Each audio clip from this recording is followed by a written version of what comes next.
علی بھائی اگلا سوال ہے، یہ کشف القبور کا عقیدہ کیا چیز ہے؟ بعض نام نہاد صوفیاء کا یہ دعویٰ ہے کہ وہ روحانی طور پر اس مقام پر پہنچ جاتے ہیں کہ کسی بھی قبر پر توجہ کر کے اس مردے کی جزا یا عذاب سے متعلق بالکل صحیح بتا دیتے ہیں۔ کیا یہ دعویٰ درست ہے؟ میرے بھائی یہ دعویٰ تب درست ہوگا جب آپ کسی چیز کو کاؤنٹر ویریفائی کر سکیں۔ مثلاً آپ وہاں بیٹھے ہوئے ہیں اور میں یہ کہتا ہوں کہ جی ان کتابوں کے پیچھے ایک شیشے کا گلاس ہے، آپ کو تو نظر نہیں آ رہا۔ جب تک آپ یہاں آ کے خود دیکھ نہیں لیتے یا میں اٹھا کے ایسے سامنے نہیں لے آتا، اس وقت تک کاؤنٹر ویریفائی تو نہیں ہوگا۔ یہ کیا کرتے ہیں، یہ قبروں پہ جاتے ہیں، وہ ایک پارٹی بھی ہے وہ ذکر والی ہمارے یہ چکوال سائٹ کے اوپر، میں بس اشارتاً بات کر دیتا ہوں، انہوں نے یہ سارا تماشا لگایا ہوا ہے کشف القبور کا۔ میرے پاس لوگ آتے بھی رہتے ہیں اور اللہ کا شکر ہے کئی لوگ طائب بھی ہوئے ہیں۔ وہ کہتے ہیں نہیں وہ تو قبر پہ گئے اور بیٹھے تھوڑے دیر مراقبہ کیا، انہوں نے بتا دیا اس کو عذاب ہو رہا ہے۔ اور میں نے کہا تب بتا دیا جب آپ کو بھی نظر آئے۔ ایک چیز کاؤنٹر ویریفائی نہیں ہو رہی۔ میں نے کہا جی میں آپ کو 8-10 جعلی قبریں بنا کے بتا دیتا ہوں، آپ لے کے آئیں، وہ ان میں بھی عذاب بتا دیں گے یا جنت بتا دیں گے۔ کاؤنٹر ویریفائی تو اس طرح ہی کر سکتے ہیں نا، آپ اندر گھس کے تو دیکھ نہیں سکتے، تو ہم جعلی قبر ان کو بتائے بغیر کسی قبرستان میں، اور میرے پاس ہیں ایسی قبریں جو مجھے پتا ہے کہ وہ لوگوں نے اپنے لیے نا سنبھال کے رکھی ہوئی ہیں، کیونکہ وہ قبر اگر وہ نہ بنی ہو تو قبرستان میں جگہ، تو لوگوں نے ایسی قبریں بنا کے رکھی ہوئی ہیں۔ کسی کا دادا فوت ہوا ہے تو اس نے اپنی دادی کے لیے ساتھ یا اپنے لیے قبر رکھی ہوئی ہے اور جعلی ایک قبر بنا کے تختی شختی لگا دی ہے نہیں ہے، اور وصیت کر دی ہے کہ جب میں مروں تو ادھر دفنانا۔ تو اس طرح قبریں ہمیں پتہ ہے تو کشف القبور انہاں دا کٹ دیں گے، لیکن اس دا جس نے پہلے ویڈیو نہ ویکھی ہوئے، ورنہ انہیں کدھر بھی نہیں جان لگے، سب جعلی باتیں ہیں۔ یہ کشف القبور تو بہت بڑی بات ہے۔ میں ان کو اپنی میکینیکل انجینئرنگ کا فارمولہ سادہ کاغذ پہ لکھ کے دیتا ہوں، یہ صرف دیکھ کے پڑھ کے بتا دیں کہ یہ لکھا کیا ہوا ہے۔ سمجھنا تو دور کی بات ہے، سارے بزرگ مل کے بھی نہیں سمجھ سکتے جنہوں نے انجینئرنگ نہیں کی ہوئی۔ ان کا تو دعویٰ ان کو اللہ سکھا رہا ہے، تو اللہ کو تو مشین ڈیزائن کا فارمولہ آتا ہے، اللہ کو تو انٹیگریشن بھی آتی ہے، تو سکھا دے، بندے سے نہ سیکھے۔ کشف القبور بھی تو انہوں نے اللہ سے ہی سیکھا نا، یا اپنے پیر صاحب سے سیکھا ہے تو پیر صاحب بھی بتا دیں کیا لکھا ہوا ہے۔ آپ کا کیا خیال ہے، بتا دیں گے؟ تو دل کے حال کہاں سے بتائیں گے؟ کشف القبور کا عقیدہ شرکی عقیدہ ہے، بدعت پہ مبنی ہے اور یہ گمراہی پہ مبنی ہے، یہ بالکل پاسبل نہیں ہے، اور میں اس کو کتاب و سنت سے ثابت کروں گا۔ صحیح مسلم میں حدیث ہے، نبی صلی اللہ علیہ وآلہ وسلم ایک قبرستان کے پاس سے گزر رہے تھے، آپ کا خچر بدک گیا، یعنی اللہ تعالیٰ نے اس خچر کو دکھا دی وہ چیز۔ کیوں؟ صحیح بخاری میں حدیث ہے کہ نبی علیہ السلام نے فرمایا جب میت کو آپ چارپائی میں رکھتے ہو تو وہ چیخو پکار کرتی ہے بری میت، اور اس کی چیخو پکار زمین و آسمان کی ہر مخلوق سنتی ہے سوائے جن و انس کے، اگر جن و انس سنیں تو بے ہوش ہو جائیں۔ اور اللہ تعالیٰ کبھی کبھار یہ چیزیں دکھا دیتا تھا نبی کی موجودگی میں۔ خچر ظاہر ہے چونکہ جن و انس میں نہیں آتا، اللہ نے اس کو وہ عذاب دکھایا۔ نبی علیہ السلام چونکہ اللہ کے پیغمبر ہیں، ان کو وحی کے ذریعے وہ چیز دکھا دی گئی۔ آپ علیہ السلام کھڑے ہو گئے، آپ نے فرمایا یہ قبریں کن کی ہیں؟ تو بتایا گیا اس زمانے جاہلیت میں کچھ مشرکین ہیں ان کی قبریں ہیں۔ تو آپ نے فرمایا ان کو تو عذاب ہو رہا ہے، صحابہ کو تو نظر ہی نہیں آیا۔ پھر آپ نے فرمایا میں نے ارادہ کیا کہ میں تمہیں یہ عذاب قبر سنوا دوں اللہ سے دعا کر کے، لیکن مجھے خطرہ ہوا تم اپنے مردے دفنانا چھوڑ دو گے۔ ابو بکر، عمر، عثمان و علی رضی اللہ عنہم اجمعین وعلیہم السلام اجمعین کو تو عذاب قبر سنائی بھی نہیں دیتا، جبکہ نبی بھی موجود ہیں، اور نبی علیہ السلام فرما رہے ہیں میں دعا کروں تو سنوا سکتا ہوں، دکھانے والی بات نہیں۔ بعد کے لوگ کیسے یہ دعوے کر رہے ہیں سوائے اس کے کہ وہ کذاب ہیں۔ پھر نبی علیہ السلام نے فرمایا سب کے سب اللہ کے حضور جہنم کے عذاب سے اللہ کی پناہ مانگو، تو سب نے کہا اللہ ہم جہنم کے عذاب سے تیری پناہ میں آتے ہیں۔ پھر آپ نے فرمایا تمہارے ساتھ بھی قبروں میں آزمائش ہوگی، اللہ کے حضور دعا مانگو اللہ تعالیٰ تمہیں قبر کے فتنے سے محفوظ کرے، زندگی اور موت کے فتنے سے، دجال کے فتنے سے۔ بلکہ بخاری مسلم میں آتا ہے آپ نے تشہد میں دعا تعلیم فرمائی ہے اللہم انی اعوذ بک من عذاب جہنم ومن عذاب القبر ومن فتنۃ المحیا والممات ومن شر فتنۃ المسیح الدجال۔ 4 چیزوں کے اگینسٹ اللہ کی پناہ طلب کرو، نبی علیہ السلام نے فرمایا، عذاب جہنم، عذاب قبر، زندگی اور موت کے فتنے، اور دجال کے فتنے سے۔ پھر وہ حدیث جو آپ بچپن سے سنتے ہیں، بخاری و مسلم دونوں میں حدیث ہے، نبی علیہ السلام ایک جگہ سے گزر رہے تھے، 2 قبروں کے پاس رک گئے، صحابہ نے کہا کیوں رکے؟ فرمایا ان کو عذاب ہو رہا ہے، اور کسی بڑی وجہ سے نہیں۔ ایک بندہ پیشاب کے چھینٹوں سے نہیں بچتا تھا، اور مسلم شریف کی ایک طریق کے اندر آتا ہے کہ وہ پیشاب پردے میں نہیں کرتا تھا، اور دوسرا چغلی کھایا کرتا تھا، اس کی وجہ سے ان کو عذاب قبر ہو رہا ہے۔ پھر آپ علیہ السلام نے ایک درخت کی ٹہنی توڑی، اس کے 2 ٹکڑے کیے اور دونوں قبروں پہ لگا دیے. فرمایا میں اللہ سے امید کرتا ہوں جب تک یہ ہری رہیں گی ان کے عذاب میں کمی ہو جائے گی. آپ کے مبارک ہاتھوں کی برکت سے، یہ آپ کے ہاتھوں کی برکت ہے. ہماری ٹہنیاں لگانے سے کچھ نہیں ہونا، لگائیں ضرور، سنت ہے، لیکن جو عذاب کی تخفیف کی گارنٹی ہے وہ نبی علیہ السلام کے مبارک ہاتھوں پہ. کیوں؟ بخاری اور مسلم دونوں میں حدیث ہے، ایک حبشی عورت تھی جو مسجد نبی کی صفائی کیا کرتی تھی، ایک دن فوت ہو گئی. صحابہ کرام نے راتوں رات اس کو دفنا دیا جنازہ پڑھ کے. کچھ دن بعد آپ علیہ السلام نے پوچھا کہ وہ ایک حبشی عورت ادھر آتی تھی، میں دیکھ نہیں رہا مسجد میں. کسی نے نہیں کہا یا رسول اللہ، آپ کو تو علم غیب ہے، آپ کو تو پتہ ہی ہوگا کہ وہ کدھر ہے. ہائے ہائے ہائے، اس زمانے میں یہ والا علم غیب نہیں ہوا کرتا تھا.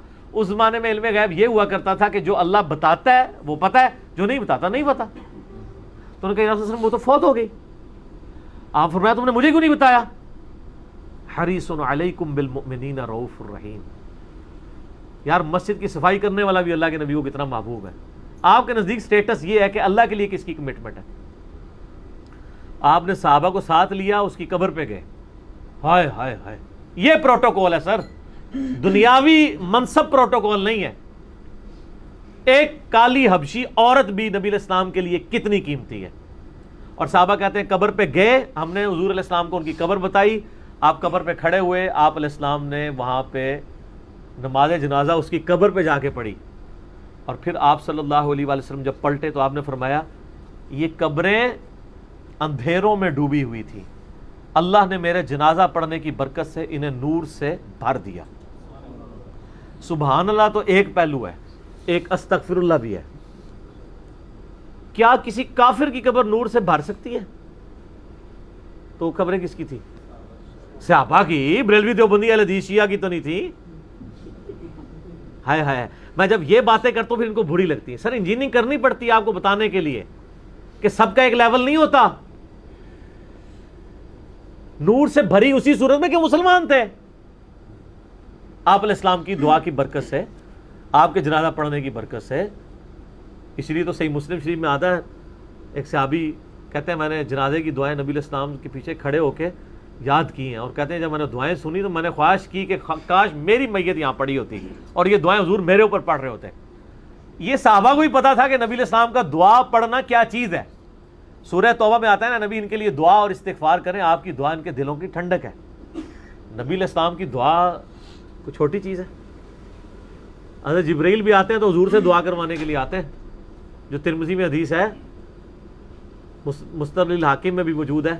نبی علیہ السلام نے پہلی سیڑھی پہ قدم رکھا، کہا آمین، دوسری پہ رکھا آمین، تیسری پہ آمین. وہ جبرائیل نے کہا یا رسول اللہ آپ آمین کہیں کہ برباد ہو جائے وہ شخص جس کے سامنے آپ کا ذکر ہو اور آپ پر درود نہ پڑے. اللہم صلی علی محمد وعلی آل محمد. تو آپ نے فرمایا آمین. برباد ہو جائے وہ شخص جس کو رمضان کا مہینہ ملے اور وہ اپنی مغفرت نہ کروا سکے. اور برباد ہو جائے وہ تباہ و برباد ہو جائے وہ شخص جو ماں باپ کو دونوں کو بڑھاپے میں پائے یا دونوں میں سے ایک کو ان کی خدمت کر کے جنت نہ کما سکے. تو آپ علیہ السلام نے فرمایا آمین. بخاری اور مسلم دونوں میں حدیث ہے، نبی علیہ السلام کا ایک غلام تھا مدعم، جو آپ صلی اللہ علیہ وسلم کو سفر و حضر میں آپ کے اونٹ کا کجاوا کسا کرتا تھا، وضو کروایا کرتا تھا. جب مر گیا تو صحابہ نے کہا یہ تو سیدھا جنتی ہے. آپ فرمایا تم جنت کی بشارت دے رہے ہو، حالانکہ مجھے اللہ نے دکھایا کہ اس نے مال غنیمت کی ایک چادر چوری کی تھی جو آگ کی بنا کے اس کے اوپر ڈال دی گئی ہے. تو صحابہ کرام گھروں کو دوڑے. اگر کسی نے ایک رسی کا ٹکڑا بھی اٹھایا ہوا تھا نا، یہ نہیں کہ یہ خیر ہے یہ لے جاؤ، وہ واپس جمع کروا دیا. نبی علیہ السلام کو وضو کروانے والا، آپ کی سواری کا کجاوا کسنے والا، اس کی نسبت کام نہیں آئی ہے، اللہ تعالیٰ نے اس کو آگ کی چادر بنا دی ہے. وہ چادر تو آپ اور میں تو اس کو اولیاء اللہ ہی سمجھتے ہیں نا، ٹھیک ہے نا. تو یہ اتنا آسان معاملے نہیں ہے جتنے لوگ سمجھ رہے ہوتے ہیں. تو سر یہ بہت کرٹیکل ایشو ہے. نبی صلی اللہ علیہ وآلہ وسلم نے کشف القبور کا عقیدہ امت کو سمجھا دیا ہے کہ کشف القبور کیا ہے. یہ سب کی سب کہانیاں ہیں ان کی چل رہی ہیں، جھوٹ بول رہے ہیں، کاؤنٹر ویریفائی کوئی نہیں ہے. اس لیے یہ سب کا سب وہ پی کے چل رہا ہے اور ٹیبو چل رہا ہے. ٹھیک ہے. مجھے اگلے دن ایک بندہ یہاں ملنے آیا، مجھے کہنے لگا جی وہ اتنے پڑھے پڑھے لکھے لوگ ہیں اور وہ بھی عقیدہ رکھتے ہیں، ان کی دنیاوی تعلیم ہے. میں نے کہا وہ پڑھے لکھے جاہل ہیں. کہتا ہے کس طرح؟ میں نے کہا دنیا میں امریکہ کے بعد سب سے زیادہ پی ایچ ڈی کس ملک میں ہے؟ انڈیا میں. اور وہ بتوں کے آگے جھکتے ہیں، پڑھے لکھے جاہل ہیں. اگر انڈیا کے پی ایچ ڈی بتوں کے آگے جھک سکتے ہیں تو آپ کے ایم اے پاس اور بی اے پاس لوگ اگر یہ کچھ عقیدہ رکھتے ہیں کہ قبروں میں ہم دیکھ لیتے ہیں تو کوئی اتنی معجوب بات نہیں ہے، وہ بھی پڑھے لکھے جاہل، وہ بھی پڑھے لکھے جاہل، ٹھیک ہے نا. ان کے ساتھ شیطنت والا معاملہ اگر کوئی سمجھتا ہے کہ اس کے ساتھ ہو رہا ہے نا، جب اسے قبر کے اندر کچھ نظر آ رہا ہو وہ پڑھ دیا کرے لا حول ولا قوت الا باللہ، انشاءاللہ سب کچھ غائب ہو جائے گا. مجھے ایک ڈاکٹر صاحب ملے، میں تندور پہ روٹیاں لینے کے لیے گیا ہوا تھا، آئے جی اشک بار آنکھوں سے، علی صاحب کچھ نہ پوچھو اس دفعہ کیا ہوا. میں نے کہا جی کیا ہوا؟ وہ ہر سال عمرے پہ پیسے جوڑ کے نا رمضان شریف میں عمرے پہ جاتے ہیں. کہتے ہیں میں روزہ شریف پہ حاضر ہوا، جالی شریف کے سامنے سلام عرض کر رہا تھا، سرکار باہر تشریف لے آئے. خواب میں نہیں سر، بیداری میں. بڑی کرم نوازی ہوئی ہے. اچھا اب وہ جو کچھ کہہ رہا ہے وہ ہوا بالکل اس طرح ہی ہوا ہوگا، میں نہیں کہتا وہ جھوٹ بول رہا ہے. یہ جب کسی کے ساتھ اس طرح کا تجربہ ہو میں اسے صرف ریکویسٹ کروں گا کہ ایک دفعہ لا حول ولا قوت الا باللہ پڑھ لیں، تو آپ کو اس معاملے کی حقیقت کھل جائے گی. لیکن آپ یہ بات کریں وہ آپ کو گستاخ کہہ دیں گے، اس کا جواب ان کو پہلے دے دیں، ڈائریکٹ نہ بتائیں ان کو یہ بتائیں کہ جی بخاری اور مسلم میں حدیث ہے کہ اللہ نے مجھے جنت کے خزانوں میں سے ایک خزانہ دیا ہے، لا حول ولا قوت الا باللہ. یہ جنت کا خزانہ ہے. جو نبی علیہ السلام اپنی امت کو جنت کا گفٹ دے رہے ہوں، اس نبی کے سامنے لا حول ولا قوت الا باللہ پڑھا جائے تو وہ ناراض تو نہیں ہوں گے نا؟ وہ کہے گا نہیں ہوں گے. تو ان کو کہ آندہ جب کبھی آپ کے سامنے نبی علیہ السلام اس طرح قبر سے باہر نکل کے آئے نا تو آپ نے بلند آواز سے پڑھنا ہے لا حول ولا قوت الا باللہ، اور اپنا ایکسپیرینس پھر مجھ سے شیئر کرنا ہے. اور لوگوں نے ایکسپیرینس شیئر کیے ہیں. مجھے ایک بندے نے بتایا، ان کے اپنے ایک جاننے والے تھے، وہ کہتے ہیں جی میرا ایک دوست تھا تو وہ کہتا تھا میں راوی کے پل پہ روزانہ شام کو نا داتا صاحب سے ملتا ہوں. اب ان کو فوت ہوئے 465 ہجری میں فوت ہوئے ہیں، 1000 سال ہو چکے ہیں. کہتے ہیں میں نے اس سے کہا کہ بھائی اب جب کبھی داتا صاحب سے ملاقات ہو تو تم نے لا حول ولا قوت الا باللہ پڑھنا ہے. اس نے کہا استغفر اللہ، میں کس طرح پڑھ سکتا ہوں، یہ تو گستاخی ہے، یہ تو شیطان کو دیکھ کے پڑھتے ہیں. تو وہ تو ہم نے فارمولہ بتا دیا نا کہ جنت کا خزانہ شیطان والا چکر نہیں ہے، تو وظیفہ ہے ہمارے، تو صبح شام کے وظائف میں لکھا ہوا ہے. فرض نماز کے بعد اذکار میں آتے ہیں یہ الفاظ مسلم شریف میں لا حول ولا قوت الا باللہ مخلصین لہ الدین ولو کرہ الکافرون. تو وہ شام کے وقت گیا، جب ڈالی، اس نے پڑھا لا حول ولا قوت الا باللہ، تو وہ بزرگ چیخ مار کے غائب ہو گئے. وہ تو غائب ہو گئے، اس نے رونا شروع کر دیا. وہ کہنے لگا بزرگ ناراض ہو گئے. اللہ کا ذکر سن کے کون بھاگتا ہے؟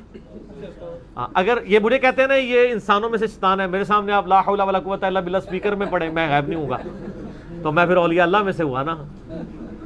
ظاہر ہے مجھے برا بھی نہیں ہوگا، میرے ماتھے پہ بل بھی نہیں آئے گا. آپ پڑھیں اعوذ باللہ من الشیطان الرجیم، مجھے بڑی خوشی ہوگی. لیکن آپ کے بزرگ کے سامنے پڑھے وہ ناراض ہو جاتا ہے. تو اس کا کیا مطلب ہے؟ اس کی رشتہ داری کس کے ساتھ ہے؟ یا تو وہ خود اس کا اعلیٰ کار بنا ہوا ہے. یعنی اس میں ہم داتا صاحب کو کچھ نہیں کہہ رہے، ان کا کوئی لینا دینا نہیں ہے، ان کی طرف منسوب ہے. مولا علی علیہ السلام کے ساتھ ایسے عجیب و غریب واقعات لوگوں نے منسوخ کیے. ہمارے محلے میں ایک بھائی، اب تو بڑا ماشاءاللہ ان کا، پہلے وہ کام بھی کرتے تھے، پھر کام شام چھوڑ کے تعویذ دھاگوں میں پڑ گئے، تو وہ اس کی کمائی آپ کو پتہ ہے بہت زیادہ ہے، تو سب کو کام چھوڑ چھاڑ کے بیٹھ گئے. تو مجھے آگے کہتے ہیں کہ جی آپ کی باتیں تو بڑی علمی ہیں، لیکن میرے تو ذاتی ایکسپیرینس ہوئے ہیں، میں کیسے انکار کروں، میری تو روزانہ فلاں بزرگ سے ملاقات ہوتی ہے. میں نے کہا جی آپ اگر اتنے اعتماد والے ہیں نا تو اب وہ بزرگ آئیں تو آپ نے لا حول ولا قوت الا باللہ پڑھنا ہے. کہتا ہے استغفر اللہ، میں کبھی نہیں پڑھوں گا. اب وہ کبھی نہیں پڑھے گا، وہ کبھی غائب نہیں ہوں گے، اور اگر وہ پڑھے گا اور وہ غائب ہو جائیں گے تو مجھ سے ناراض ہو جائے گا. ٹھیک ہے، تو آپ دیکھیں کیسی مور لگ جاتی ہے بندے کے اوپر. تو یہ جو لوگ کہتے ہیں نا ہم قبروں کو دیکھتے ہیں اور ہمیں کچھ نظر آتا ہے، اس وقت اللہ کی طرف توجہ کر کے ایک دفعہ لا حول ولا قوت الا باللہ پڑھے تو ان کی پوری شیطنت کھل جائے گی. اگر پھر بھی نہیں کھلتی نا تو قبر تو اندر ہے نا. میں باہر تمہیں فارمولہ تمہارے سارے بزرگوں کو لکھ کے دیتا ہوں اپنا مشین ڈیزائن کا، جس میں لیٹن کے، گریک کے، انگلش کے ورڈز ہوں گے، الفابیٹس، وہ صرف مجھے ریسائٹ کر کے بتا دیں، دیکھ کے. سمجھنا تو دور کی بات ہے، سمجھنا تو ان میں سے اکثر لوگوں کو قرآن کا ترجمہ نہیں آتا ہوتا. انہوں نے کیا کرنا ہے؟ اور میں ایسے کہتا ہوں ان کے صبح شام کے اذکار اور فرض نماز کے بعد کے اذکار یہ مجھے سنائیں. 17 اذکار فرض نماز کے بعد کے اور تقریباً 22 صبح شام کے نبی علیہ السلام کی دعائیں ہیں بخاری اور مسلم میں، جو میں زبانی ان کو ترجمے سمیت ہمارے اسٹوڈنٹ سنا دیں گے. ان کے کسی خلیفہ مجھے سنا دے، وہ اس سے بڑا چیلنج ہے، بغیر اٹکے ہوئے دیکھ کے پڑھ کے سنا دے صحیح عربی لنگوسٹک میں. تو یہ لوگ دعوے کرتے ہیں ہم جو ہے نبی علیہ السلام کے قدموں تک پہنچے ہوئے ہیں، یہ سب کچھ. سب کہانیاں کروا رہے ہیں، ان کہانیوں کے اوپر ان کے معاملات چل رہے ہیں، اور چہروں کے ساتھ دھوکے نہ کھایا کریں۔ طارق جمیل صاحب کتنا خوبصورت چہرہ ہے، لیکن کبھی بریلویوں کو وہ خوبصورت نظر نہیں آتا۔ جنید جمشید کتنا خوبصورت تھا، آخری وقت تک اس کو مارتے ہیں، وہ کہتا ہے نہیں لعنت پڑی ہوئی ہے شکل کے اوپر۔ الیاس قادری صاحب کے بارے میں آپ بریلویوں سے پوچھے کہیں گے نورانی چہرہ ہے، دیوبندیوں سے پوچھے کہیں گے جی شکل سے شیطان نظر آ رہا ہے، نعوذ باللہ۔ یعنی میں نہیں کہتا ہوں ان کو، ہو سکتا ہے سارے صحیح ایک دوسرے کے بارے میں کہہ رہے ہو، یہ بھی ہو سکتا ہے، لیکن مطلب ہم ان کا معاملہ انہی کے اوپر چھوڑتے ہیں۔ تو ایک کے روحانی شکل، ایک کی خوبصورت شکل، دوسرے کو شیطانی شکل نظر آتی ہے۔ میں آپ کو ایک پریکٹیکل مثال دیتا ہوں، ڈاکٹر ذاکر نائک کے ساتھ جس کا ڈیبیٹ ہوتی رہی ہے، سری روی شنکر، ڈاکٹر ذاکر نائک سے کم از کم 1000 گنا زیادہ خوبصورت ہے وہ، زلفیں رکھی ہوئی ہیں، پوری داڑھی ہے اس کی، چٹا چہرہ ہے، کیا اس کی اسمائل ہے۔ ڈاکٹر ذاکر نائک تو اس کے پاس کو بھی نہیں ہے۔ اگر میرا یقین نہیں ہے تو آپ اس کو کسی وہ مقابلہ حسن میں لے جا کے کسی سے فیصلہ کروا لیں۔ آپ نہیں ماننا چاہتے الگ بات ہے، اہل حدیث نہیں مانیں گے، باقی تو ویسے ہی کہیں گے بالکل ٹھیک کہہ رہے ہیں، کیونکہ وہ ڈاکٹر ذاکر نائک سے محبت نہیں کرتے۔ لیکن کیا شکلوں کے اوپر فیصلے ہونے ہیں؟ آپ کے فیصلے شکلوں پہ ہوتے ہیں۔ صحیح مسلم میں حدیث ہے، اللہ تمہاری شکلوں اور مال کو نہیں دیکھتا، دلوں اور اعمال کو دیکھتا ہے۔ حضرت بلال حبشی کتنے خوبصورت ہوں گے، حبشی تو حبشی ہی ہوتا ہے نا، ہونٹ تو اس کے موٹے ہی ہوتے ہیں نا، رنگ تو اس کا کالا ہی ہوتا ہے نا، ان کی خوبصورتی ان کی شکل نہیں تھی، ان کی قربانیاں تھی۔ آج حضرت ابوبکر صدیق، حضرت عمر، حضرت عثمان، حضرت علی کی کوئی پکچر ہے ہمارے سامنے کہ جس کا تصور لا کے ہمارے دل میں ان کے لیے محبت کے جذبات آتے ہیں، یا وہ قربانیوں کی داستان ہے؟ اور میں آپ کو آج ایک بڑی کریٹیکل بات بتاؤں، صحابہ کرام میں کوئی بھی گورا چیٹا نہیں تھا۔ باہر کے لوگ ضرور گورے چٹے تھے، عربی جو پیور عربک ہیں وہ تو بدو بادیہ نشین جو لوگ تھے عرب کے رہنے والے ریگستانوں کے، ان کے رنگ سانولے ہماری طرح ہی ہوتے ہیں۔ ابھی بھی آپ چلے جائیں، یہ آپ کو آج کل کے جو عربی نظر آ رہے ہیں یہ تو فارمی عربی ہیں۔ فارمی اس لیے کہ یہ مطلب رہتے ہی اسی کے اندر ہیں، ان کو آپ باہر دھوپ میں نکالیں نا اس ریگستان کے اندر تو ایک مہینے بعد ان کی روحانیت آپ کو ان کی شکلوں کی نظر آ جائے گی۔ عربیوں کے تو یہ کلر ہی نہیں ہے، وہاں پہ بھی آپ عربی دیکھیں تو آپ کو نظر آئیں گے بالکل جس طرح ہمارے سندھ اور بلوچستان کے پتلے پتلے کالے سے سانولے کلر کے لوگ جنوبی پنجاب کے نظر آتے ہیں نا، ان شکلوں کے عربی وہاں پہ بھی۔ نبی الاسلام کے بارے میں کسی حدیث میں آیا کہ آپ کا رنگ گورا تھا، کیا کہتے ہیں؟ سرخی مائل گندمی۔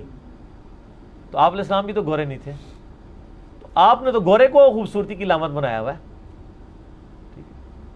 اس طرح نہیں ہوتا، اللہ تمہاری شکلوں اور مال کو نہیں دیکھتا، دلوں اور اعمال کو دیکھتا ہے۔ اللہ کے نزدیک ان چیزوں کی کوئی اہمیت نہیں ہے، نہ ان چیزوں سے کوئی فیصلے ہونے والے، فیصلے ہونے اعمال کے اوپر، ٹھیک ہے؟ کتنے کتنے صحابہ کرام ہیں، آپ ان کی زندگی اٹھا کے دیکھیں، پوری زندگیاں ان کی اس طریقے سے گزری ہیں۔ حضرت طلحہ کا ہاتھ شل ہو گیا تھا غزوہ احد میں، پوری زندگی وہ ٹنڈے ہی رہے ہیں، ٹھیک ہے؟ لیکن ہمارے لاکھوں ہاتھ والے ان پہ قربان، نبی کے دفاع میں ان کے ہاتھ ٹوٹے ہوئے، ٹھیک ہے؟ صحیح بخاری میں آتا ہے غزوہ بدر کے موقع پر حضرت زبیر رضی اللہ تعالیٰ عنہ نے نبی الاسلام کا دفاع کیا، اور غزوہ احد پہ ان کے کندھے کے دونوں شانوں کے درمیان اتنا بڑا زخم تھا کہ عبداللہ بن زبیر اور حضرت عروہ ابن زبیر کہتے ہیں ہم جب چھوٹے چھوٹے تھے تو ہم پورا ہاتھ داخل کر کے اس زخم سے کھیلا کرتے تھے، پوری زندگی کے لیے گوشت ریموو ہو گیا تھا نا۔ ابھی آپ دیکھیں نا، اگر کوئی بہت بڑا پھوڑا آپ ریموو کروائیں نا تو وہ گڑا ہمیشہ کے لیے پڑ جاتا ہے، گوشت دوبارہ ریکور نہیں کرتا، صرف کھال ریکور کرتی ہے۔ جن کے پورے لوتھڑے اتر گئے ہوئے تھے تو وہ اسی وقت ہی اس کو کھال کو جوڑ دیتے تھے، وہ پورے سوراخ ہوتے تھے، ان لوگوں کے ساتھ یہ معاملات ہیں۔ خود نبی علیہ السلام بھی اپنی زندگی کے آخری 7 سال آپ نے کس حال میں گزارے ہیں کہ آپ کے سامنے کے 4 دانت نہیں تھے، غزوہ احد میں شہید ہو گئے تھے، یہ دانت تو آپ کے نہیں تھے۔ آپ لوگ شکلوں کو لے کے بیٹھے ہوئے ہیں یار، اللہ تو قربانیاں دیکھتا ہے یار، ہم جو ہے شکلوں سے دھوکہ کھا رہے ہوتے ہیں۔ ہم نے ان کی شکلوں والی ڈاکٹرائن بھی ختم کر دی ہے۔ میری جب ویڈیوز چڑھتی ہیں نا، کسی کو پتہ نہ ہو کہ یہ کون ہے، تو ساروں کو اپنا ہی نظر آ رہا ہوتا ہے۔ ہاں کئی لوگ ہمیں ملے ہیں کہ ہمیں لگا یار کوئی دیوبندی لگ رہا ہے، پگڑی پہنی ہے، بریلوی کہتے ہیں نہیں یہ بریلوی لگتا ہے۔ اہل حدیث تو خیر پہلے کئی اہل حدیث ملے کہتے ہیں ہم نے تو ویڈیو کلک ہی نہیں کی کہ یار یہ تو کوئی بریلوی دیوبندی لگ رہا ہے، کیونکہ ننگے سر نہیں ہے، سرخ رومال نہیں ہے، اور جب سنتے ہیں پھر تو بالکل نہیں سمجھ لگتی ہے کیا ہے، کیونکہ ہر بات ہی ڈفرینٹ ہو رہی ہوتی ہے۔ کیوں؟ کیونکہ نام ہے وہابی، نام ہے بابی، میں ہوں مسلم علمی کتاب۔